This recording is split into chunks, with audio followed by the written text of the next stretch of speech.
اللہ رب العزت کا کروڑ احسان ہے کہ ہم الارشاد اسلامک انسٹیٹیوٹ کی طرف سے ہیپی انڈیپینڈنس ڈے جشن آزادی جو ہے وہ آج ایک اچھے پاکیزہ اور مقدس مقام پر منا رہے ہیں۔ اللہ رب العزت ملک پاکستان کو دن دگنی رات چگنی ترقی عطا فرمائے اور ہم سب کو مقصد آزادی کو سمجھنے کی توفیق عطا فرمائے۔ اللہ رب العزت نے اپنے فضل و کرم سے ہمیں ایک ایسا ملک عطا کیا کہ جو لا الہ الا اللہ کی بنیاد پر ہمیں حاصل ہوا۔ دنیا کی دو واحد ریاستیں ہیں جو صرف اسلام کے نام پر بنی، پہلی مدینہ المنورہ ہے اور دوسری اللہ اور اس کے رسول کے کرم سے پاکستان ہے۔ اللہ نے پاکستان کو وہ تمام نعمتیں عطا کی ہیں کہ ہم کسی سے کم نہیں ہیں۔ اللہ نے اس ملک کو چاروں موسم عطا کیے ہیں۔ آپ یورپ کے کچھ کنٹریز میں چلے جائیں، سردیوں کی اکثر راتیں اتنی بڑی ہوتی ہیں کہ 21 گھنٹوں کی رات ہوتی ہے۔ اللہ نے اس پاکستان کو سردی بھی عطا کی ہے، گرمی بھی عطا کی ہے، بہار بھی عطا کی ہے اور خزاں بھی عطا کیا ہے، اور اس کے ساتھ ساتھ اللہ نے اس پاکستان کو ایٹمی طاقت بھی بنایا ہے، اور اللہ نے تمام وہ نعمتیں عطا کی ہیں جو انسان کی تمام ضروریات کو پورا کرتی ہیں۔ پھر نام دونوں کے بھی ایسی نسبت ہے، مدینہ المنورہ یا مدینہ طیبہ کو دیکھیں یا پاکستان کو دیکھیں۔ پاکستان کیا ہے؟ پاک زمین، پاک سرزمین، اور اسی طرح مدینہ طیبہ کو بھی دیکھیں کہ مدینہ شہر کو کہتے ہیں، طیبہ جو ہے طیب پاک سے ہے، تو دونوں ناموں کو بھی آپس میں نسبت ہے۔ دنیا کے اکثر کنٹریز، اکثر ریاستیں قومیت کی بنیاد پر بنی ہیں۔ اگر ہم لیں ہندوستان کو تو ہندوؤں کی سرزمین، اگر ہم لیں پاکستان کے علاوہ افغانستان کو تو افغانوں کی سرزمین، اگر ہم لیں ازبکستان کو تو ازبکوں کی سرزمین، اگر ہم لیتے ہیں تاجکستان کو تو تاجکوں کی سرزمین، اگر ہم لیتے ہیں کرغزستان کو تو کرغزستان کے لوگ وہاں رہتے ہیں، ان کی سرزمین۔ یعنی اکثر ریاستیں ایسی ہیں جو قومیت کی بنیاد پہ بنی ہیں۔ یہاں یہ ملک پاکستان قومیت کی بنیاد پر نہیں بنا، 73 زبانیں ہونے کے باوجود پاکستان کس منشور، کس پالیسی پہ بنا ہے؟ وہ یہ ہے کہ پاکستان کا مطلب کیا؟ لا الہ الا اللہ۔ اللہ رب العزت نے ہمیں یہ ملک عطا کیا ہے، لیکن کمی کس بات کی ہے؟ آج کمی ہے تو کریکٹر کی ہے۔ آج ہمیں زوال مل رہا ہے تو اچھی خصلت نہ ہونے کی وجہ سے مل رہا ہے۔ رسول کریم صلی اللہ تعالی علیہ وسلم نے ارشاد فرمایا، تم 4 چیزوں کو تھام لو، تمہیں کوئی بھی چیز ناکام اور تنگی کی طرف نہیں لے جا سکتی ہے۔ نمبر 1 سنیے گا کہ میرے نبی نے ملک و قوم کی ترقی کے لیے، ہمارے آگے بڑھنے کے لیے اسپیشلی طور پر ہمیں کن 4 چیزوں کی تلقین کی ہے۔ نمبر 1 ایمانداری۔ آج ملک میں دیکھیں ایمانداری کا نام و نشان نظر نہیں آتا ہے۔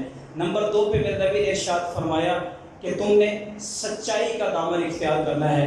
آج دیکھیے گا کہ سچائی کی حیثیت ملک کے اندر کتنی ہے۔ نمبر 3 پر ارشاد فرمایا کہ تمہیں اخلاق کا دامن نہیں چھوڑنا، اور نمبر 4 پر ارشاد فرمایا کہ تم نے جو ہے وہ رزق حلال کی طرف بڑھنا ہے۔ ایمانداری کی مثالیں دیکھیے گا، ہمارے ملک میں تو آج جو ہے چھوٹی سی چھوٹی چیز بھی محفوظ نہیں ہے۔ آج ہم ڈاکو کہتے ہیں زرداری کو، آج ہم چور کہتے ہیں نواز شریف کو، آج بے حیا کہتے ہیں عمران خان کو۔ مجھے بتائیں کہ ہم کون سا مولانا صلاح الدین بن چکے ہیں، ہم کون سا محمد بن قاسم بن چکے ہیں، ہم کون سا صلاح الدین ایوبی بن چکے ہیں؟ بڑی بڑی حکمرانوں پر باتیں کرنے کے بعد، محفل ختم ہونے کے بعد اپنے مسلمان بھائی کے جوتے کو اٹھا کر لے جاتے ہیں، اور ہم بھی تو صرف تبصروں تک محدود ہیں نا۔ ہمارے ہاں تو صرف ایک پن نہیں بچ رہی، کتنی مرتبہ ہم یہ نوٹس بورڈ پہ پن لگاتے ہیں لیکن اگلے دن پن جو ہے وہ غائب ہو جاتی ہے۔ ہم نے ملک کو جو ہے نا وہ ترقی کی راہ پر گامزن کرنا ہے۔ میرے نبی نے فرمایا 4 چیزوں کو تھام لیں. نمبر 1 پہ کیا ہے؟ ایمانداری. حضور نے فرمایا اس کا کوئی ایمان نہیں جس میں ایمانداری ہے. آج کتنی ایمانداری ہے؟ ہم بڑے بڑے لوگوں کو ٹارگٹ کرتے ہیں، لیکن ہم خود دیکھیں کہ ہم کتنے ایماندار ہیں. آج ہم کہتے ہیں کہ ڈاکٹر کی ڈیوٹی ہاسپٹل کے اندر 9 بجے شروع ہوتی ہے تو وہ 10 بجے کیوں آتا ہے؟ کبھی ہم نے بھی غور کیا کہ ہم کتنے ٹائم پہ آتے ہیں؟ آج ہم کہتے ہیں کہ ڈاکٹر جو ہے میڈیسن چلا کر اپنے پرائیویٹ جو ہے وہ ہاسپٹل اور پرائیویٹ سینٹر بنا کر سیل کرتے ہیں. ہم نے بھی غور کیا ہمیں کوئی لوہے اور پلاسٹک کا پائپ بھی کسی سرکاری دفاتر سے مل جائے تو ہمارا ہاتھ لگ جائے تو ہم چند منٹوں میں اس کو غائب کر دیتے ہیں. بھائی کسی پر تبصرے کرنے سے ملک ترقی کی راہ پر گامزن نہیں ہوگا. ہم آگے نہیں بڑھ سکتے کیونکہ ہم صرف باتیں کرنے والے ہیں، ہم اس ملک کو آزاد کرنے والے نہیں ہیں. اللہ رب العزت ہم سب کو اس ملک کے لیے کچھ نہ کچھ کردار ادا کرنے کی توفیق عطا فرمائے. پاکستان حقیقت میں کس لیے بنا تھا اور یہ کیسی آزادی تھی؟ یہ کون سی آزادی تھی جس کے نام پر آج جو ہے وہ باجے بجائے جاتے ہیں؟ یہ کون سی آزادی تھی جس کے نام پر آج ملک میں طوفان بدتمیزی قائم کی جاتی ہے؟ کیا پاکستان اس لیے بنا تھا کہ اپنی ماؤں اور بہنوں کے جو ہے وہ پاؤں میں پٹاخے چلائے جائیں؟ میں شکی کالونی میں رہتا تھا، میں نے اپنی آنکھوں سے دیکھا ہے لڑکیاں سڑک پر گزر رہی ہوتی تھی، ہمارے ہی منچلے جوان جا کر پیچھے سے پٹاخوں کی لہر چھوڑ دیتے تھے. میں نے اپنی آنکھوں سے دیکھا ہے کہ شہر کے اندر جب لڑکیاں گزرتی ہیں تو بڑے بڑے باجے لے کر لڑکے قریب آ کر بجاتے ہیں. تو یہ کام ملک میں رہنے والے باسی کوئی ملک اس لیے حاصل کیا تھا، پھر کیا ضرورت تھی؟ ہندوستان میں بھی یہی کام ہو رہا تھا نا. ہم عبادت کرتے تھے، وہ آ کے ہمیں تنگ کرتے تھے. ہم جو ہے ہماری عزتوں کو جو ہے وہ صحیح طریقے سے محفوظ رہنے کی وہاں پر بھی اجازت نہیں تھی. حالانکہ عبادات اور معاملات پھر بھی اصل طریقے سے چل جاتے تھے، لیکن بعض اوقات ہماری عزتوں کی سیفٹی نہیں تھی. اگر اسی لیے ہم نے یہ ملک حاصل کرنا تھا تو پھر اتنی قربانیاں دینے کی ضرورت کیا تھی؟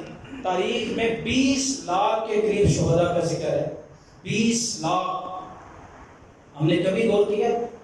مجھے یہ بتائیں کہ جس علاقے میں یا جس برادری کی جس گھر کی ایک لڑکی کی عزت لٹ جائے وہ باجے بجائے گا؟ بھائی بولے باجے بجائے گا کبھی؟ وہ طوفان بدتمیزی قائم کرے گا؟ اور جس قوم کی 9 نہیں 90 نہیں 900 نہیں 9000 نہیں 90,000 ماؤں اور بیٹیوں کی عزت کو لوچا گیا ہو، اس طرح آزادی بناتا ہے؟ یہ رونے کا مقام ہے. ہم آج کدھر کھڑے ہیں؟ اگر میرے اور آپ سے گلی میں گزرنے والی ماں بیٹی محفوظ نہیں ہے، مجھ میں اور ہم میں اور ان کتوں میں پھر کیا فرق ہے؟ کس لیے یہ ملک آزاد ہوا تھا؟ اتنی بڑی قربانی. اور یہ مسلمانوں کی سب سے بڑی ہجرت ہے، سب سے بڑی ہجرت. اور دریاؤں کی حالات، دریاؤں میں پانی نہیں تھے بلکہ ہمارے شہداء کا خون بہہ رہا تھا، اور کنویں بھرے ہوئے تھے مٹی سے نہیں، لوگوں کی لاشوں سے بھرے ہوئے تھے. خدا کی قسم کوئی آج 80-90 سال کا بابا اگر آپ کو تاریخ سنائے، جاؤ ڈھونڈو کسی سے ملو جا کے، پھر یہ باجے یاد نہیں آئیں گے، پھر پٹاخے یاد نہیں آئیں گے، پھر ہماری آنکھوں سے چھما چھم آنسو برستے ہیں. کسی 90 سالہ بابا جی سے جا کر آپ ملیں، اس سے پوچھیں 14 اگست کیسے منائی ہے؟ وہ کہتے ہیں جب سے ہم آزاد ہو کر آئے ہیں ہماری زندگی میں اگر 70-80 مرتبہ بھی 14 اگست آئی ہے، ہم نے رو رو کر اور سسکیوں میں گزارا ہے. آج ہم کدھر چل پڑے ہیں؟ آج ہم کس آزادی کو منا رہے ہیں؟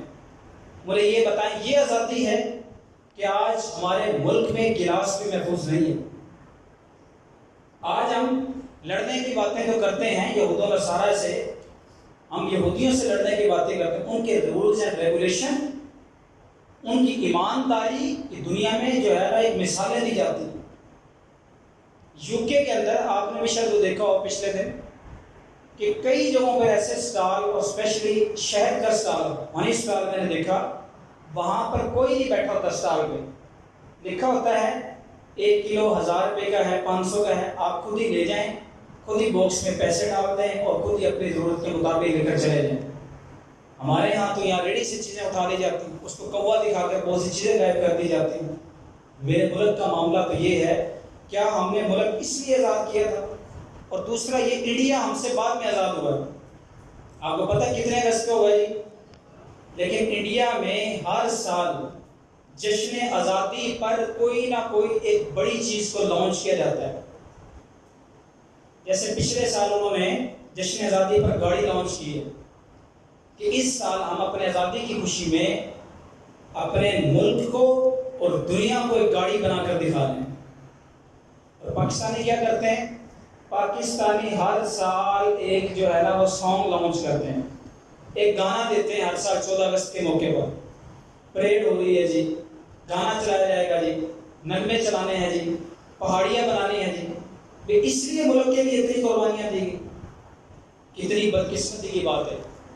اور ہم اتنے سست ہوئے کہ جب سے ملک آزاد ہوا ہم اتنے سوئے, اتنے پیچھے گئے کہ ہم سے بعد میں ہمارا چھوٹا سا ٹکڑا بنگلہ دیش بھی ہم سے آزاد ہو گیا, بنگلہ دیش بھی ہم سے آگے چلا گیا, افغانستان بھی ہم سے آگے چلا گیا, انڈیا بھی ہم سے آگے چلا گیا, ایران بھی ہم سے آگے نظر آتا ہے, اور ہم آج بھی ادھر کے ادھر کھڑے ہیں.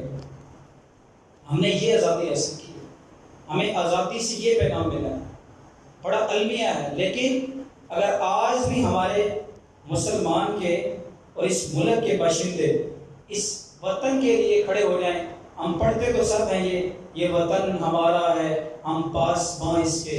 یہ کام تو میرا خیال ہے انڈیا میں ہندوؤں نے بھی ہمارے ساتھ نہیں کیا ہوگا. ہم نے آزادی کا تحفہ کیا دیا؟ اس ملک کے باشندوں کو کتوں کے گوشت کھلایا. ہم نے اس ملک کی آزادی کا صلہ کیا دیا؟ اس ملک کے باشندوں کو گدھوں کے گوشت کھلایا. ہم نے اس ملک کے باشندوں کو کیا صلہ دیا؟ ہم نے یہاں پر رشوت اور اس کے علاوہ زنا اور چور بازاری کا بازار گرم کر کے پہلے سے بھی زیادہ جو ہے مسلمانوں کی عزتیں, مسلمانوں کا پیسہ جو ہے وہ داؤ پر لگا. اس لیے آزادی حاصل کی تھی. ہم نے آزادی کی تاریخ پڑھیں, کسی چینل پہ بھی آج آزادی کی تاریخ نہیں بتا رہے, اور سوائے TLP کے کوئی بھی مقصد آزادی نہیں بتا رہا. پاکستان کا مطلب کیا ہے, اس کی ڈیٹیل بیان کی جائے تو پھر یہ بڑے بڑے مجرم پکڑے جائیں گے. وہ ہے نظام, اس نظام کی بات کوئی بھی نہیں کرے گا, اس منشور کی بات کوئی بھی نہیں کرے گا جس مقصد اور مشن کے لیے ہم نے ملک پاکستان جو ہے حاصل کیے. کتنے لوگوں نے عزتیں اپنی لٹوائیں, کتنی ایسی مثالیں ہیں کہ اگر آج یہاں پر وہ کوٹ کی جائیں تو پھر آپ گلیوں میں جا کے سلنسر نہیں اتاریں گے, پھر آپ باجے نہیں بجائیں گے, پھر آپ ماؤں بہنوں کی عزتوں کو تار تار نہیں کریں گے, پھر آپ یہی کام کریں گے جو الارشاد اسلامک انسٹیٹیوٹ آپ کو کروا ہے. دیکھیں نا, کسی کا ایک بندہ بھی فوت ہو جائے سب سے زیادہ وہ کیا کرتا ہے؟ قرآن خوانی کرتا ہے, دعا کرتا ہے. اور جس قوم کے جو ہے وہ لاکھوں لاکھ لوگوں نے قربانی دی ہے اور اس قوم کے پاس 10 منٹ بھی ان کے لیے سال ثواب کا ٹائم نہ ہو, تو کیا خیال ہے ان کی ارواح خوش ہوں گی؟ وہ کہیں گے اس سے تو بہتر تھا کہ ہم وہیں رہ جاتے. المیہ ہے یہ. سب سے بڑا ہمارا کام کیا تھا؟ ہم کو صبح صبح کیا پیش کریں؟ سال ثواب. میرا خیال کیا ہوگا آپ نے مساجد میں بھی, اور اسپیشلی ہم نے ادارے میں آ کر کی. آزادی یہ حاصل کی کہ آج سودی نظام کے اندر ہمارے ملک کا ایک دن کا بچہ بھی مقروض ہے.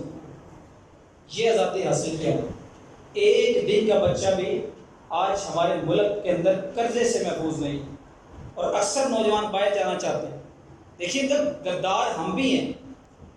اکثر نوجوان ملک کے وہ کہتے ہیں یہاں کچھ بھی نہیں ہے. میں سمپل مثال دے دیتا ہوں, میرے کچھ جانے والے ہیں جب بیرون ملک سے آتے ہیں, کال کرتا ہوں, ہاں بھائی کوئی گھر کا کام کرے تھے, نہیں کہتے ہم تو یہاں پہ ایک تنکا بھی نہیں اٹھاتے ہیں. شاید آپ نے بھی دیکھے ہوں, ہم یہاں پہ ایک تنکا بھی نہیں اٹھاتے ہیں. بھائی کیوں جی؟ ہم 12-1-2 بجے سوتے ہیں, صبح 10-11 بجے اٹھتے ہیں, وہاں پہ 16 گھنٹے ہم کام کرتے ہیں. یہ ملک سے وفا ہے ہماری.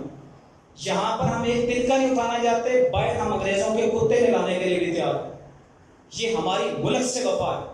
ہم یہاں پر ایک ریپر بھی نہیں اٹھانا چاہتے, اور باہر کے نظام میں جا کر دیکھیں ہم ایک تنکا بھی نہیں گرانا چاہتے. غدار تو ہم ہیں. 76 سال گزارنے کے بعد بھی آج ملک ادھر کا ادھر ہی کھڑا ہے. دیکھو نا, ہر ایک کردار ادا کر سکتا ہے. ہم صرف حکمرانوں کو تانے دیتے ہیں. ہم کتنے اچھے بنے,